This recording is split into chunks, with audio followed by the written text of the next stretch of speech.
संरक्षक की भूमिका में परमानंदीय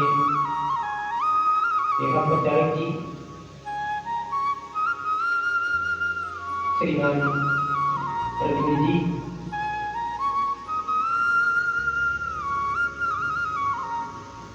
और आपके बगल में बैठे हुए जिनका बराबर स्नेह मिलता है, प्रत्यक्ष रूप से मार्गदर्शन मिलता रहता है, इस विद्यालय के आदरणीय प्रबंधक जी श्रीमान भगवान सिंह जी जी,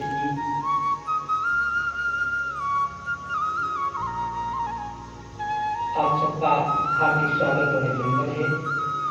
मैं आदरणीय प्रबंधक जी से आग्रह करता हूँ कि आदरणीय विभाग प्रचारक जी का सम्मान करने की कृपा करें।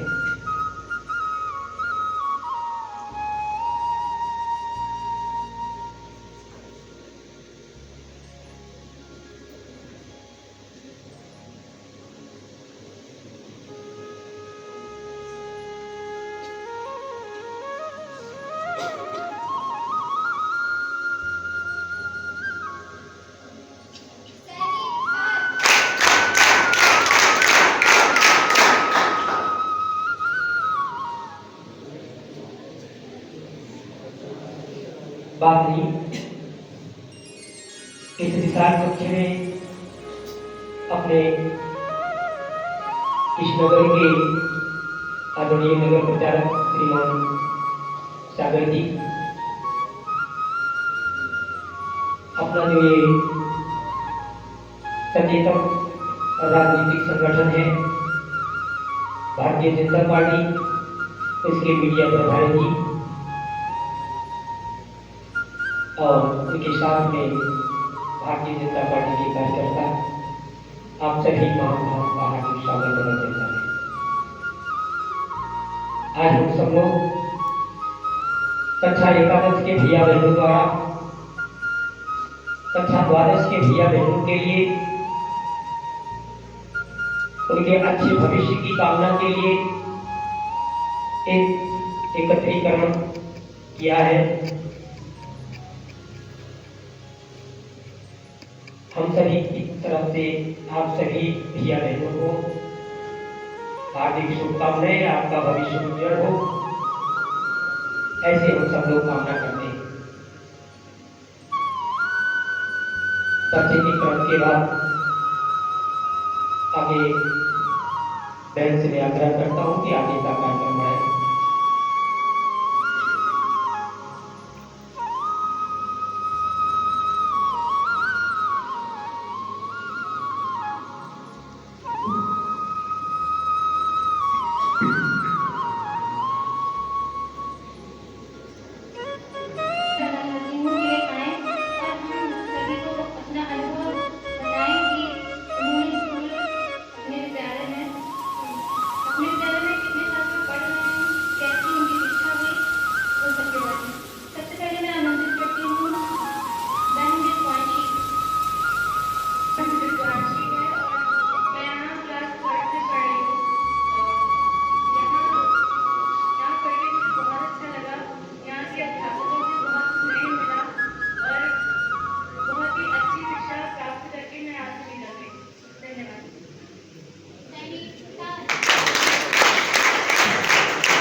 बताना चाहती और यहाँ उपस्थित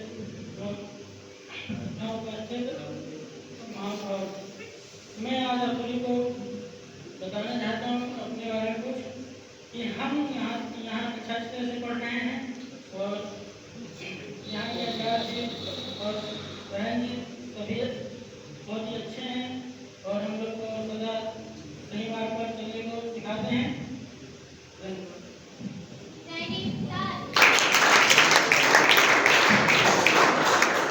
इसके पश्चात बहन नेहा।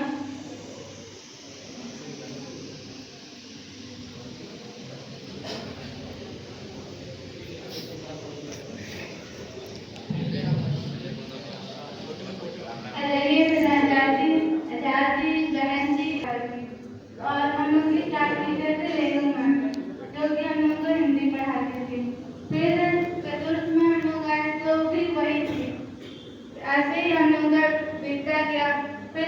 पंचम में आए तो यही भैया मैम हम लोग को चतुर्थ वाले ही हम लोग को फेयरवेल दिए। फिर हम लोग षष्ठ में आए तो हम लोग के प्रधानाचार्य विद्या मंदिर के स्वर्गीय प्रेमचंद्र प्रेमनाथ आचार्य थे, जो कि हम लोग को संस्कृत पढ़ाते थे। जब वो आए थे तो हम लोगों को उनसे बहुत डर लगता था। फिर धीरे धीरे उनसे हम लोगों का डर लगता गया। फिर हम लोग सप्तम में आए तो हम लोग के क्लास टीचर थे श्री अमित आचार्य जी, जो कि बहुत हम लोग को विज्ञान पढ़ाते थे। फिर अष्टम में हम लोग के टाइम पे कोरोना आ गया। फिर 9th में हम लोग आए तो हम लोग के क्लास टीचर अमित आचार्य थे। फिर कुछ दिन बाद हम लोग के क्लास टीचर श्री स्वर्गीय भूपति आचार्य जी बन गए। फिर जिससे कि वो हम लोग को एक शिक्षक की तरह नहीं, एक पिता की तरह हम लोग की सेवा करते थे। जैसे कि हम लोग जो भी कहते थे वो हम लोग की बातों को मानते थे। हम लोगों के लिए मतलब कुछ भी करना होता था वो सबसे पहले हम लोग के लिए आ जाते थे। फिर एकादश में भी हम लोग के वही थे। फिर द्वादश में जब उनका देहावसान हो गया तो बहन सुमन जी हम लोग की क्लास टीचर बने। ऐसे ही हम लोग की सेव चलती रही लाइफ और आज हम लोग का लास्ट दिन है। बस मैं अपने वाड़ी को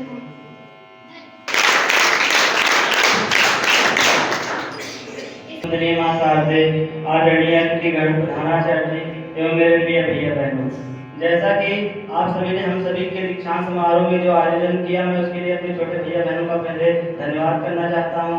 उसके बाद मैं अपने गुरुजनों के प्रति आभार व्यक्त करता हूँ, जिन्होंने हमें बचपन से अभी तक पाठ्यक्रम के अलावा अपने जीवन के नैतिक मूल्यों के बारे में पढ़ाया और हम कभी कुछ गलती करते तो उसको हमको सही राह दिखाते थे और समय समय पे हमारा मार्गदर्शन किया। उसके बाद मैं अपने साथ पढ़ने वाले भैया बहनों को बधाई देता हूँ कि वे यहाँ से जाने के बाद अपने लक्ष्य के प्रति अग्रसर रहें और समय समय पे हम सभी लोग एक दूसरे से मिलते रहें। धन्यवाद।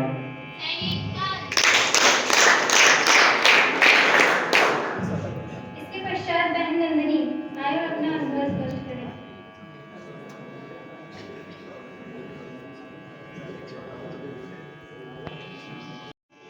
और मुझे यहाँ पढ़ते पढ़ते 10 साल हो गए, पता नहीं चला कब कैसे दिन बीत गए। अब आज लास्ट दिन है, एकदम से लग ही नहीं रहा कि हम यहाँ से जा रहे हैं। और यहाँ आके हम लोग को एक गुरु नहीं मिले, हम लोग के एकदम से मित्र समान है, जो हम लोगों को समय समय पर अपना मार्गदर्शन प्रदान करते हैं और हम लोगों को सही दिशा निर्देश देते हैं। और आज हमें बड़ी खुशी हो रही है कि हम यहाँ से जा तो रहे हैं, पर एक अच्छी यादें, इनकी बातें हमेशा याद रखते रहेंगे और सही पथ का चयन करेंगे। अब इसी के साथ धन्यवाद। प्रियांश को मैं आमंत्रित करती हूँ कि वे आए और अपना अनुभव स्पष्ट करें। सरस्वती विद्या मंदिर के शिक्षकगण, सभी सहपाठियों और उपस्थित अतिथिगण, आज का दिन पता नहीं क्यों आज धक-धक हो रहा है। बोलते पहले ऐसा नहीं होता था, मतलब थोड़ा हाथ वाथ भी काम रहा है। तो तब आज से 13 साल पहले जब मैं इस विद्यालय में आया था, मतलब शिशु में, आज 13 साल हो गए पढ़ते हुए, तो मतलब बहुत छोटा सा मैं बच्चा था और आज जब यहाँ से विदा लेने आ रहा हूँ तो मतलब समझदार तो हो ही गया। ये विद्यालय मेरे लिए सिर्फ एक शिक्षा का स्थान नहीं था, बल्कि मेरे दूसरे घर के जैसा रहा। मतलब मैं पूरा बचपन यहाँ पे मेरा बीता और यहाँ की जो मतलब हर कोना या फिर बोल सकते हैं दीवार या फिर वातावरण से भली भांति में परिचित। यहाँ मतलब शिक्षकों ने मुझे सिर्फ पढ़ाई नहीं, मतलब मुझे जीवन के नैतिक मूल्य दिखाए और मुझे सही और गलत में फर्क समझाया है और मुझे समर्पण, अनुशासन, इसका महत्व भी बताया है। और मेरे सहपाठियों, यहाँ पर मतलब आप सबके बिना ये सब पूरा नहीं होता। आप सबके साथ मैंने बहुत सारे पल बिताए हैं और काफ़ी सारी बातें हुई हम लोग की। उसके बाद से एक शायरी है विद्यालय से लेते थे कि यहाँ की धूप और छाँव में बीता है बचपन मेरा, भूल गया थोड़ी मतलब अंदर से बहुत धक-धक हो रहा है, पता नहीं। तो मैं ज़्यादा इतना कहना चाहता हूँ कि मैं इस विद्यालय के बाद जहाँ भी जाऊँगा, यहाँ के सीख और संस्कार हमेशा मेरे साथ रहेंगे और मैं हमेशा इस विद्यालय का एक गर्वित छात्र रहूँगा। धन्यवाद।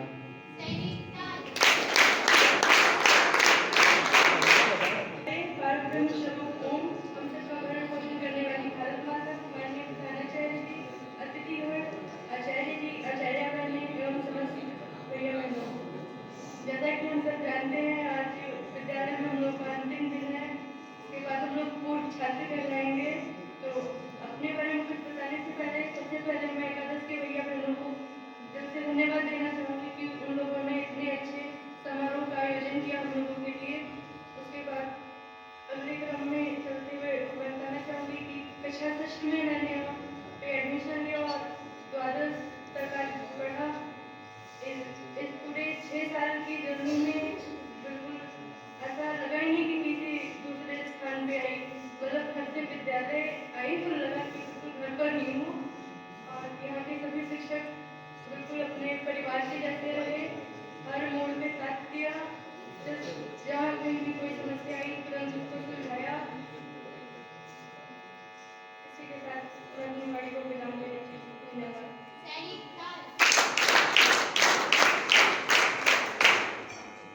इसके पश्चात यदि कोई और भी अपने अनुभव लोग के साथ शेयर करना चाहता है तो वो आए।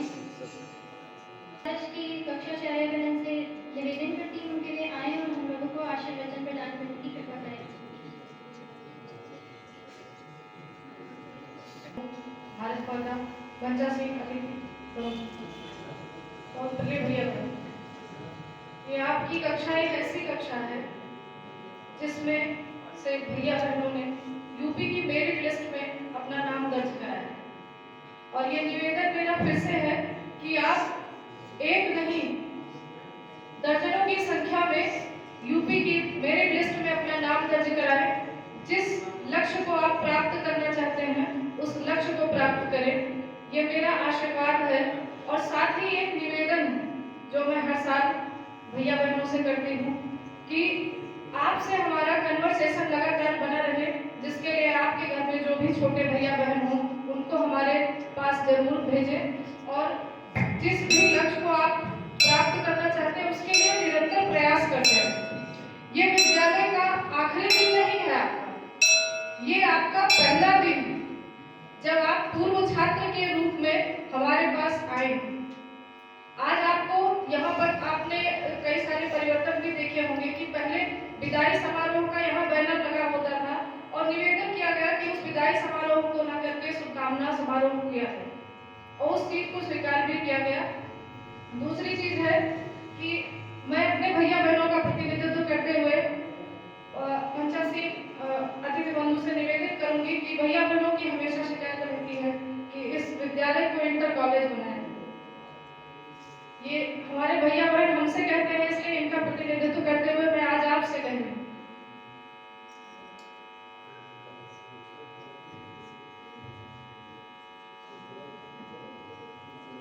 भैया बहनों को मेरा ढेर सारा आशीर्वाद। इसी के साथ मैं अपनी वाणी को विराम देती हूं।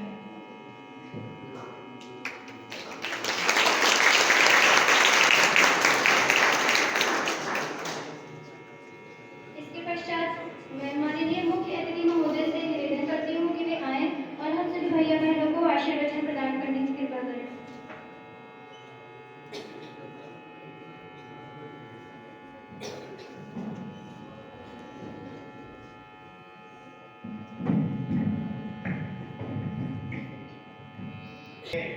आदरणीय प्रबंधक जी,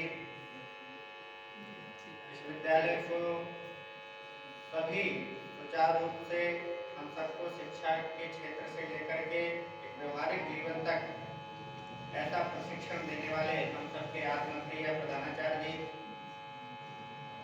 और हम सबके स्वयं के कौशल का विकास करने वाले दीपक की तरीके से अपने आप को प्रज्वलित करने वाले ये रूपी बाती के रूप में अपने जीवन का सर्वस्व गुण करने वाले ऐसे सभी विश्वविद्यालय के आचार्यगण और इस भारत के भविष्य के सपनों को साकार करने वाले प्यारे भैया और बहन, आज का जो क्षण है और आज सबके मुखाग्र से नवी रो पर एक बार शिक्षक देखिए, वो दोनों लोग जब से ये सत्र चल रहा है तब से वार्ता कर रहे हैं।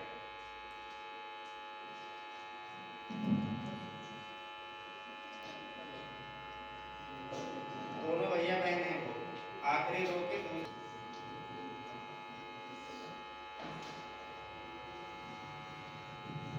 आज का क्षण खंड से कहा जाए कि प्रत्येक अध्ययनरत वाले विद्यार्थी को जीवन से इस क्षण से गुजरना पड़ता है। और ये ऐसा क्षण होता है जो हम सबके लिए कहा जाए आनंदमय तो होता ही है, लेकिन हम सबको एक अभिभूत करने वाला भी क्षण होता है। और मैं अपने विषय मैंने प्रधानाचार्य से आग्रह भी किया था कि विषय रखने से पहले मैं थोड़ा सा आप सबके मुखाग्र से भी सुनना चाहता हूँ कि जिस परिसर के प्रत्येक कण कण में हम सबने अपने आप को आत्मसात किया है, यहाँ की दीवारों को हमने जाना है, परखा है, उससे अपने आप के जीवन को इन कई वर्षों तक इसमें हमने अपने आप को एक मूर्ति स्वरूप के रूप में अपने आप को गढ़ा है। मैं इस विषय को प्रारंभ करने से पहले प्रबंधक जी ने भी जैसा मुझसे चर्चा किया है और जो कक्षा द्वादश की आचार्य जी हैं उन्होंने भी एक आग्रह किया है। मैं विभाग प्रचारक होने के नाते इस विद्यालय परिसर में ये कहना चाहता हूँ, उसकी जो भी प्रोसेसिंग होगी मैं एक बार चर्चा करने के बाद कैसे भी संभव होगा अपने इस विद्यालय में इंटरमीडिएट कैसे प्रारंभ हो सके, इसके लिए हर प्रयत्न करूंगा। दूसरा, अभी मैं विषय पर लौट कर इसलिए आता हूँ क्योंकि आप सबकी समय की बाध्यता भी होगी और हमको भी अभी मैं आग्रह किया था कि बलरामपुर में एक कार्यक्रम है और जैसे विद्यार्थियों के ही वहाँ एक कार्यक्रम है, एक बड़ा पूरे खंड का ब्लॉक का कार्यक्रम। अभी बहुत सारे शिक्षार्थी जो कह रहे थे कि आज मेरा शिक्षा का इस विद्यालय का अंतिम दिवस है, उस पर थोड़ा सा उन्होंने प्रकाश डाला भी। ये थोड़ा सा मेरे मन को द्रवित कर रहा है।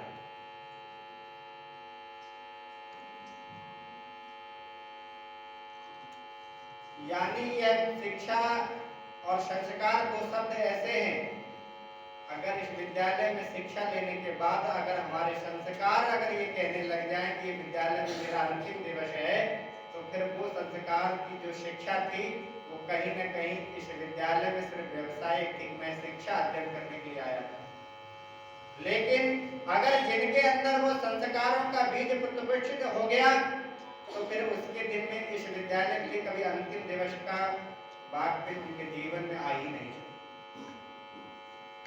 क्योंकि यहाँ शिक्षा से ज्यादा संस्कार को महत्वता दी गई है। उस शिक्षा को किस प्रकार से उसकी बहुत सारी अवधारणाएं हैं, लेकिन आज हम सब जिस मूल कर्तव्य के लिए यहाँ बैठे हैं, अपनी यहाँ से जाने के बाद अभी हम सब देख रहे थे तो इस लोग जो भैया लोग बैठे हैं 42 लोग हमारे सामने बैठे हुए हैं और 2 कुर्सी हमारी खाली है। इसलिए मैंने पूछा कि प्रधानाचार्य जी से कि 2 भैया पीछे जो बैठे हैं उनको पीछे क्यों बैठाया गया, तो मेरे मन में जो चल रहा था लगता है कि वो आगामी प्रधानमंत्री बनने वाली योजना में शायद ऐसा बैठा है। अभी तक अंकित जी थे ना आप? हाँ, वो जो मेरे मन में चल रहा था मैंने अपने नजरिए से मैंने उनसे चर्चा किया था, लेकिन जब हमारे आराध्य की हम प्रार्थना दिन रात करते हैं, उससे हमारे जीवन के दर्शन से हमको प्राप्त होता है जो हमारे जीवन की सबसे पहली सीढ़ी है, जो एकाग्रता हमारे जीवन को एक नई दिशा प्रदान करती है। मैंने देखा कि 42 भैया बहन में 9 लोगों का आंख पूरी प्रार्थना में कभी बंद ही नहीं। अब आप कल्पना कर लीजिए कि हम 5 मिनट अपने आराध्य में हमारी एकाग्रता किस स्तर की थी, और यह एकाग्रता हमारे जीवन की दिशा दृष्टिकोण तय करती है। उससे पता लगता है कि उनके जीवन के अध्ययन का स्तर किस क्षेत्र में जाने वाला है। मैं इसलिए ये कहा क्योंकि हम अभी इस सीढ़ी पर हैं जहां से अपने व्यक्तिगत जीवन का जो विकास है वो किस स्तर पर लेकर के जा सकते हैं, वो हमको ही तय करना है। ये एकाग्रता वाला जो विषय है ये मेरे जीवन की प्रत्येक सीढ़ी में मेरे विकास में कहीं न कहीं अग्रणी भूमिका निभाती है। मैंने इसलिए किसी का नाम नहीं लिया, किसी के विषय में इंगित नहीं किया, लेकिन वो ऐसे लोग थे जिन्होंने अपनी एकाग्रता को एक 5 मिनट में भी अपने आप को एकाग्र नहीं कर पाए।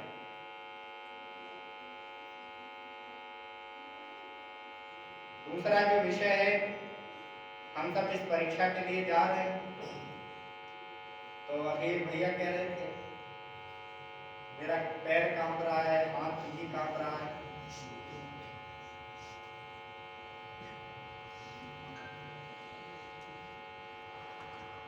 तो अपने जीवन को हम कैसे तनाव मुक्त रख सकते हैं, इसके विषय में बहुत सारी चर्चाएं चलती हैं। अगर ये प्रेशर हमारे जीवन पर इसने अपनी दृढ़ता प्रदान कर दी तो समझ लीजिए कि फिर आप जीवन में किसी परीक्षा को पास नहीं कर सकते, क्योंकि मैं परीक्षा किसी विषय की देने के लिए नहीं, किसी एक सिलेबस की देने के लिए नहीं जा रहा। और उनका भी जो चर्चा चल रहा था कि मेरा 11वीं 12वीं में हम पहुंच गए, तो अपने जीवन का स्तर इतना बढ़ाना कि ऐसी परीक्षाएं मेरे जीवन में बार बार आती रहे। हम किसी एक परीक्षा के लिए तैयार नहीं हुए, और ये मेरे जीवन की अंतिम परीक्षा भी नहीं।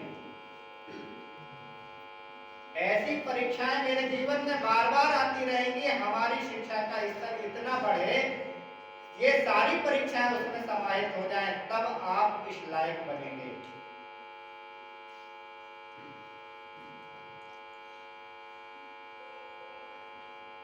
क्योंकि बहुत सारे लोग, आज हम 12वीं का अध्ययन कर रहे हैं, बहुत सारा प्रेशर लेकर के अपने जीवन में, उन्होंने कहा कि मेरा पैर कांप रहा है। चलता है, जब हम अपने किसी विषय को लेकर के गंभीर होते हैं तो ये सारी सिचुएशन मेरे जीवन पर प्रभाव करती है। इसी प्रेशर को हमको हैंडल करना है।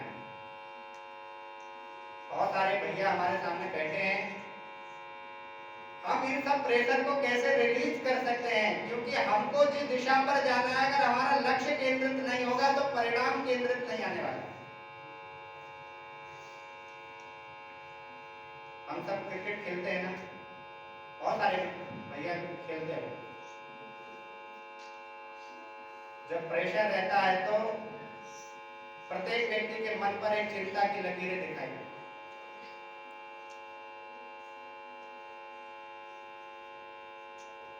जबकि प्रेशर किस पर होता है? बैट और बॉल पर होता है। अगर बॉल सही जगह टिप नहीं किया तो परिणाम वही आने वाला है जो तय किया है। इसलिए हमको अपने प्रेशर को कहां रिलीज करना है, ये हमको प्रत्येक विद्यार्थी को तय करना है। और जब हम कठिन समय में आ जाएं, बहुत सारे तनाव में, बहुत सारा हमारा मन बिल्कुल चिंता युक्त हो गया है, अब हम क्या करें, इतना कठिन प्रश्न आ गया है, ऐसे समय में हमने बहुत सारे उदाहरण देखे होंगे। मैं एक छोटा सा कथानक, आप सब उस जीवन से जुड़े हैं। जीवन में कितना भी कठिन समय आ जाए, उस समय जिस समय लगे कि अब आगे क्या होगा, हम सब ऐसे कुछ पथ प्रदर्शकों को देखा है जिन्होंने हम सबको अपने कर्तव्य से एक नई दिशा देने का काम किया। आप सबने एक प्रेशर को देखा होगा जिस समय चंद्रयान वाला विषय चल रहा था और चंद्रयान अपने कक्ष पहुंचते पहुंचते रह गया। उस समय देश के प्रधानमंत्री कहां मौजूद थे? कौन से स्पेस पे थे? हाँ हाँ, बोलना चाहिए।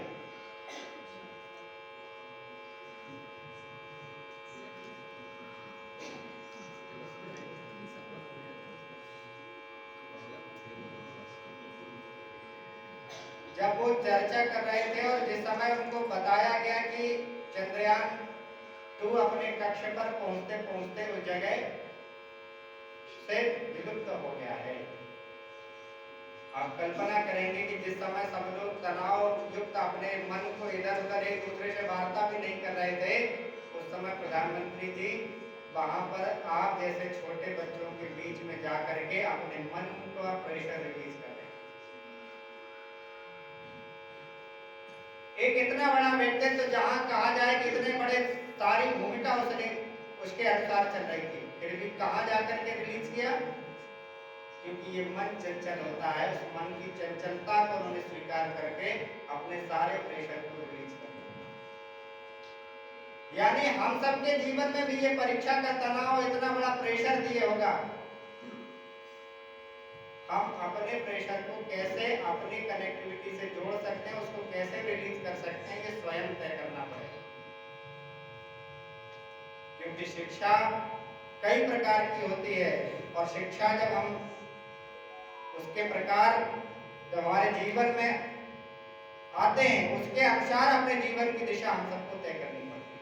और मैंने इसीलिए कहा कि ये परीक्षा अंतिम नहीं है, हमारे अध्ययन का स्तर इतना बढ़े कि ये सारी परीक्षाएं हमारे जीवन में बार बार आती रहें और इन सभी परीक्षाओं को हम कैसे अपने शुभारंभ करते रहें। क्योंकि आज कहा गया ना कि समापन वाला विषय नहीं है, आज से मेरे परीक्षाओं का शुभारंभ हो रहा है। और इसीलिए एक मनीषी ने लिखा कि निर्माणों के पावन युग में हम चरित्र निर्माण न भूलें, स्वार्थ साधना की आंधी में वसुधा का कल्याण। माने हमारे पढ़ाई का दिशा भी क्या होना चाहिए? हम आज विश्वविद्यालय से अन्य ऐसे क्षेत्रों में समाज के सामने प्रदर्शित होता है। हम सबने किसी भी विषय को सुना होगा, आज हमारे सामने बहुत सारे ऐसे प्रश्न भी हमारे सामने आएंगे जो बहुत कठिन होंगे, लेकिन एक अच्छा विद्यार्थी एक अच्छा मूर्तिकार होता है। मैं एक प्रश्न आप सबसे एक तो भैया ही बताएंगे उसको कि मूर्तिकार को जब पत्थर प्राप्त होता है तो वो पत्थर से मूर्ति बनाता है कि उस पत्थर में मूर्ति होती है? पत्थर में पत्थर से मूर्ति बनाता है। कितने लोग इस भैया के साथ हैं?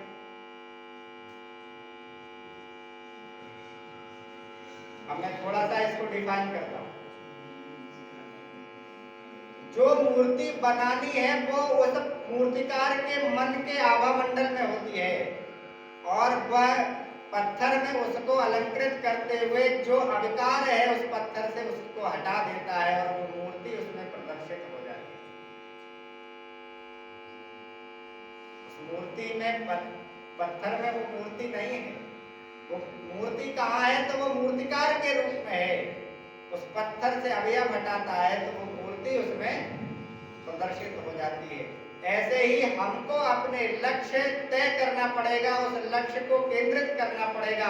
जो हमारे जीवन में ऐसे सारे अवयव आ रहे हैं उनको हम कैसे हटा सकते हैं, तभी हमारा लक्ष्य परिणाम में बदलेगा। यहाँ से हम जाने के बाद सब शोधार्थी छात्र होने वाले हैं, क्योंकि हम सब तकनीकी क्षेत्र में जाने वाले हैं। तो अपने जीवन की दिशा हमको स्वयं तय करनी पड़ेगी। और हम जिस क्षेत्र से आए हैं, आज भी अगर हम देखेंगे तो देश में इतने सारे जो विद्यालय हैं उसका कीर्तिमान अगर किसी को स्थापित है तो वो आपके शिक्षण संस्थान को स्थापित है, माने विद्या भारती को स्थापित है।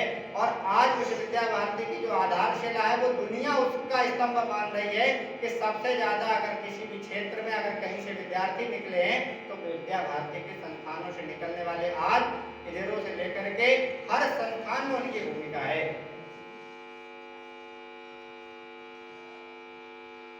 हम सब का जो शिक्षा है, आज हम सब जिस परीक्षा के लिए हम सब बैठे हुए हैं उसके बीच सिर्फ इतना ही जो विषय है कि हम अपने जीवन में इन सब तनाव जो परीक्षा का रहता है उसका प्रेशर हमारे जीवन पर नहीं आना चाहिए।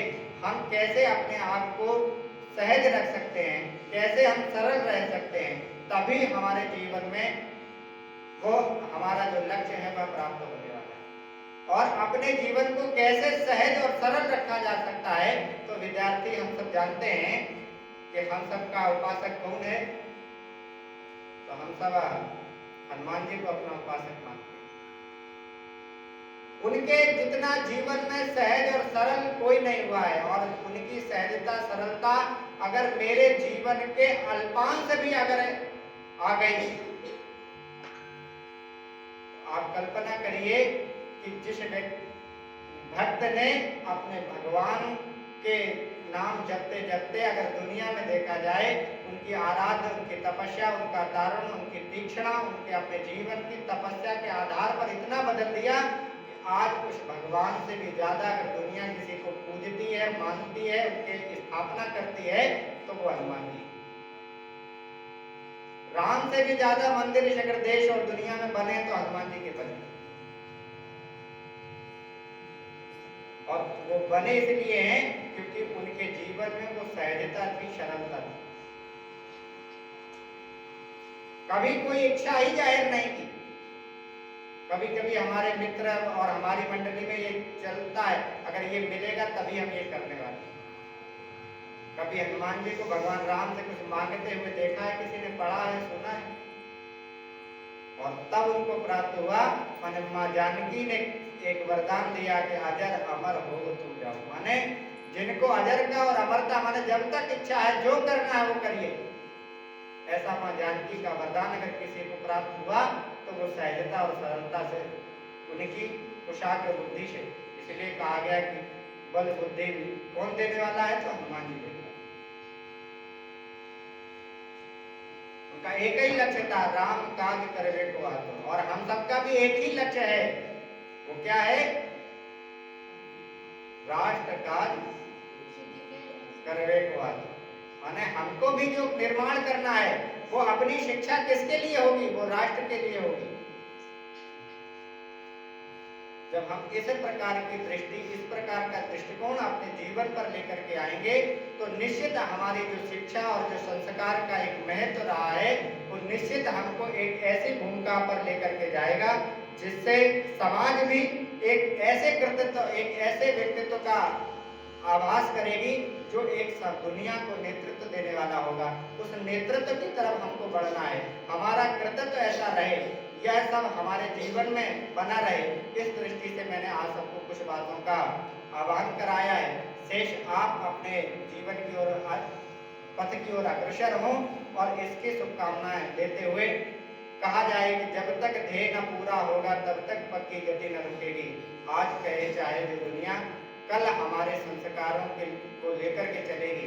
ऐसा एक भाव लेकर के हम सब एक अच्छे सहज मन से इस परीक्षा में तनाव मुक्त होकर के वो सारे छोटे छोटे प्रश्नों को कैसे, अपनी कंडीशनों को हम लागू कर सकते हैं, वो सारे अपने मन में रख करके निश्चित अपने उपासकों को, अपने आदर्श को, अपने स्वास्थ्य को कैसे हम ठीक रख सकते हैं, ये एक बहुत महत्वपूर्ण विषय है।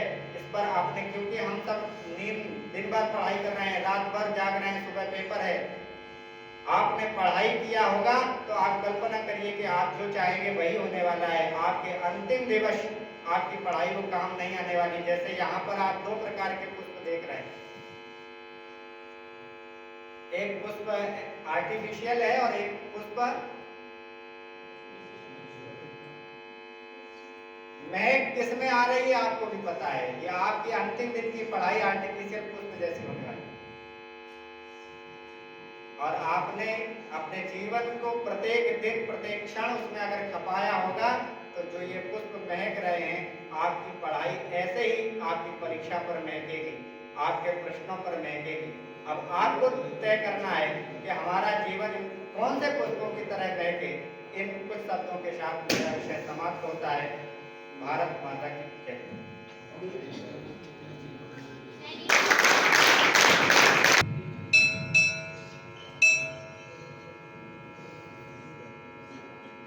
इस ज्ञान के परिसर में मां सरस्वती की वंदना करते हुए हम मुख्य खतिब महोदय जो 50 दिन अतिथिगणों का हार्दिक अभिनंदन स्वागत करते हैं। एवं हमारे प्रधानाचार्य जी, आचार्य जी, आचार्य भी, एवं प्यारे बच्चों तो नहीं कह सकते हैं, प्यारे मित्र कह सकते हैं। हम सभी मित्र हो गए। 10-12 साल के ऊपर का जो आयु वर्ग है, तो मित्रवत व्यवहार करना चाहिए। तो आप लोग मित्र हैं। हमारे मुख्य महोदय ने बहुत अच्छे ढंग से आप लोगों को एक सीख दी, एक दिशा दिया, एक मार्गदर्शन दिया। उस पर अमल करें। हनुमान जी का उदाहरण दिया। हनुमान जी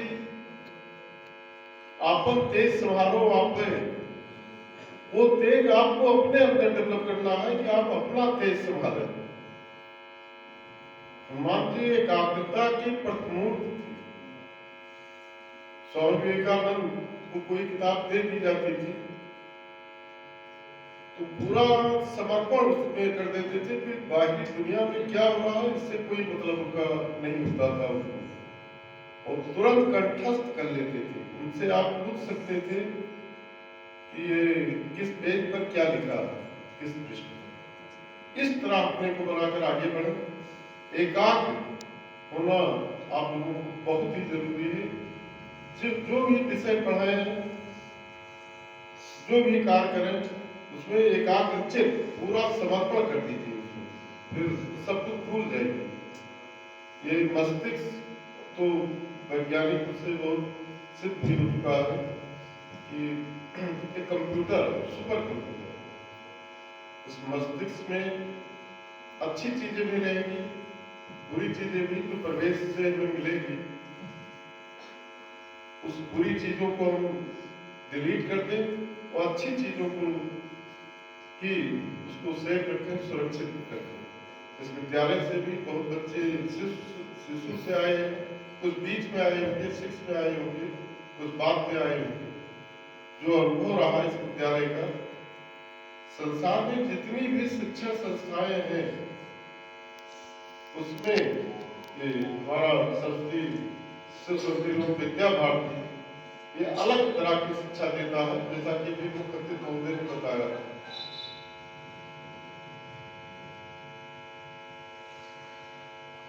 उस शिक्षा को हम पूरे संसार में वो सीख लेकर उसका डंका बजवाएं और पूरे संसार को बताएं, वो हमारे कार्यों से पूरा संसार जाने कि हम विशेष रूप से गढ़े हुए हैं। जैसे रोजगार के विषय में बताया आपने,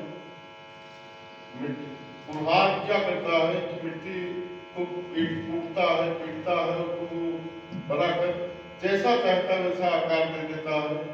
विभिन्न तरह के, उस तरह के आप लोग यहाँ के हमारे आचार्य आप लोगों ने उस तरह से बनाने का प्रयास किया। उसमें कोई कमी रह गई, उसको आगे आप देख सकते हैं कि कैसे उसमें हम और सुधार कर सकते हैं। अब आप जहां से जाएंगे, कोई विभिन्न जगहों पर जाएंगे, एक जगह आप लोग नहीं जाएंगे। अभी तक यहाँ 1% है, कोई इंजीनियरिंग में जाएगा, कोई मेडिकल लाइन में जाएगा, कोई विभिन्न विद्यालयों में जाएगा। अच्छे उसमें अच्छे भी विद्यालय मिलेंगे, खराब भी, मतलब महाविद्यालय। और वहां का प्रवेश क्या होता है, उस प्रवेश में अपने को कैसे एडजस्ट करना है, अपने ये संस्कार को सुरक्षित रखते हुए उस संस्कार से वहां भी अपनी पहचान बनाएंगे और आगे बढ़ेंगे। ऐसी हमारी शुभकामना है आप लोगों को। और ये अंतिम नहीं होता, अंतिम समय तक आदमी जब तक जीवित रहता है तब तक सीखता है, ज्ञान अर्जन करता है।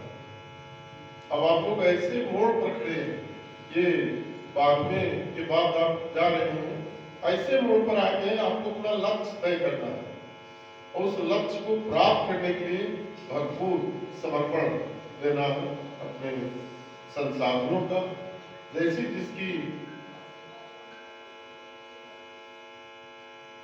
एक रुचि हो, उस रुचि के अनुसार आगे बढ़ना है। तो आगे बढ़ेंगे आप लोग। तो हमारे विद्यालय का नहीं, तो सरस्वती ये इस तरह की जो शिक्षा हम लोग दे रहे हैं, सरस्वती पूरे इसमें आप लोग यहाँ का झंडा पर लहराएंगे, ऐसी शुभकामना सबको पुनः बहुत ढेर सारी शुभकामनाओं के साथ मैं अपनी बात समाप्त करता हूँ। धन्यवाद।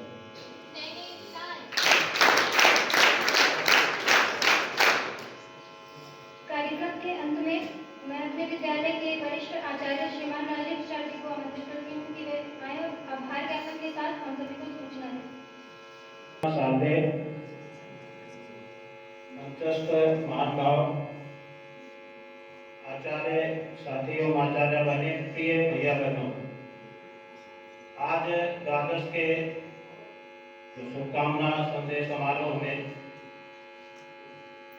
सभी महानुभावों को, जिन्होंने अपना अमूल्य समय देकर कार्यक्रम को सफल बनाया, विद्यालय परिवार की ओर से हृदय तल से बहुत बहुत आभार।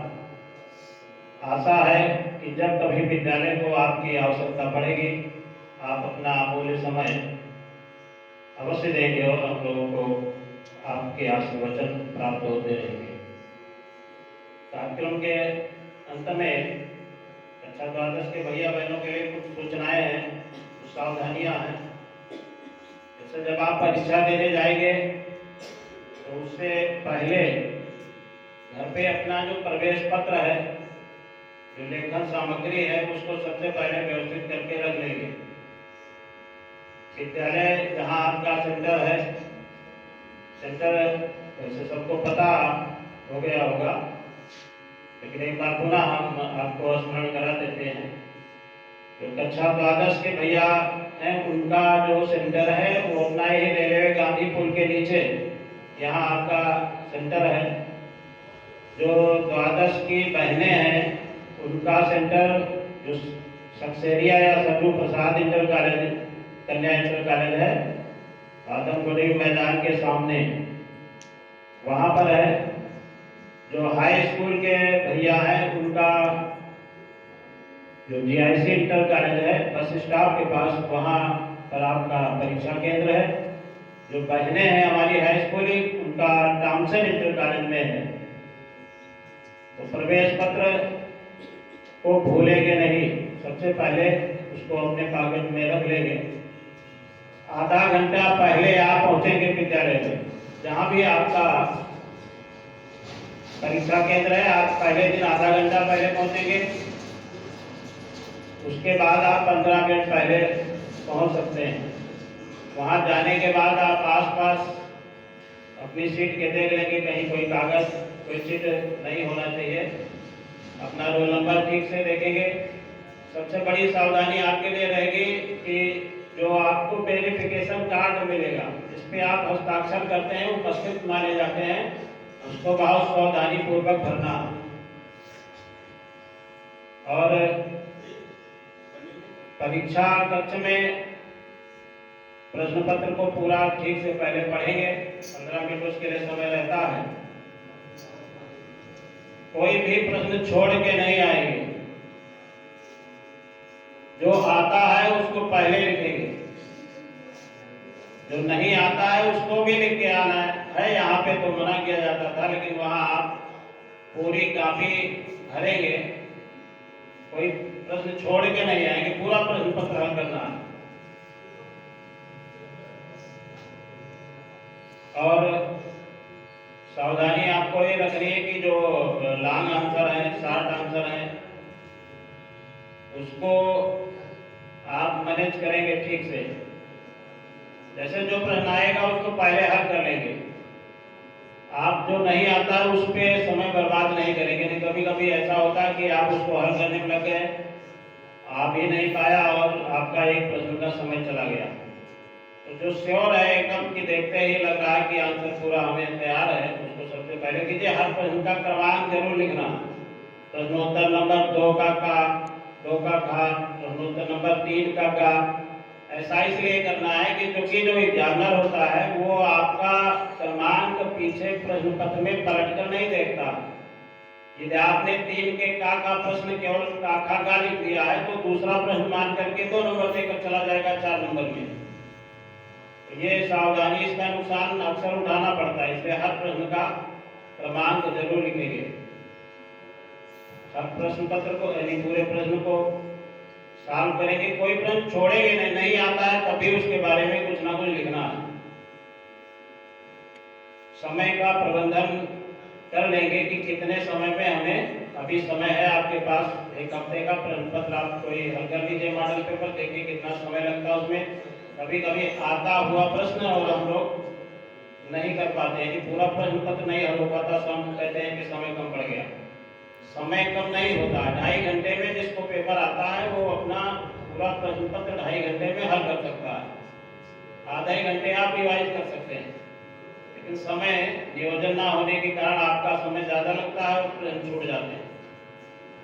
इसलिए सावधानी पूर्वक बिना हड़बड़ाहट के आप ये मान के चलिए कि हमने पूरा पढ़ा है और सारा सिलेबस हमें आता है, घबराएंगे नहीं। कभी कभी हड़बड़ाहट में जो आता है वो भी प्रश्न आपका गड़बड़ हो जाता है, तो हड़बड़ी में कोई गड़बड़ी ना हो जाए, इस बात का विशेष ध्यान रखना। बहुत बहुत शुभकामनाएं हैं, आशीर्वाद है। आशा है कि इस बार आप लोग जो यूपी के मेरिट है उसमें स्थान अपना अवश्य बनाएंगे, सभी को 100% अंक मिले, ऐसी शुभकामना है। अभी समय बचा है, पेपर का जो गैप होगा उसमें भी आप प्रश्न पत्र हल करेंगे और विद्यालय आ करके अपने शंका का समाधान कर सकते हैं। कोई भी विषय है, यदि आपको समस्या होती है तो आइए, आप पूछ करके चले जाइए। गणित में लगभग 5 दिन का गैप है, हमें लगता है 5-6 दिन का, उसमें आप प्रश्न पत्र हल करें, मॉडल पेपर हल करें, कोई प्रश्न नहीं आता तो आकर के और उसका समाधान करके चले जाएं। हो सकता है तो एक मॉडल पेपर हम आपको ग्रुप पर डाल देंगे, उसको भी हल करना। कहीं समस्या होती है तो आप कभी भी आकर के विद्यालय में पूछ कर चले जाइए, आपको रोका नहीं जाएगा। तो इसी के साथ हम अपनी बात पूरी करते हैं। बहुत बहुत आशीर्वाद, उज्जवल भविष्य की कामना। विद्या मंदिर के छात्र हैं, इस बात का ध्यान रखेंगे कि आप बाहर जब कहीं जाएं तो आपकी पहचान अलग रहे। आपको कहीं भी जाएंगे समाज में तो लोग आपको अलग नजरिए से देखते हैं। जैसे अभी यहाँ पर माननीय मुख्य अतिथि हमारे विभाग प्रचारक जी बैठे हुए थे, आपको बड़ी बारीकी से देख रहे थे। आप लोगों को भले ही लगता है कि हम बैठे हैं चाहे जो करें और कोई नहीं देख रहा है, तो ऐसे यहाँ नहीं, आप बाहर जाएंगे, जिस यूनिवर्सिटी जिस कॉलेज में पढ़ेंगे, जिस समाज में बैठेंगे, वहाँ भी आपको अलग नज़र से देखा जाता है कि ये विद्या मंदिर के छात्र हैं। तो ऐसा कोई कार्य आप नहीं करेंगे जिससे कि जो विद्या मंदिर की गरिमा है, आपके परिवार की, समाज की गरिमा है, वो धूमिल हो। सबको ढेर सारा आशीर्वाद और उज्जवल भविष्य की कामना। इसी के साथ अपनी बात को पूरी करते हैं। धन्यवाद।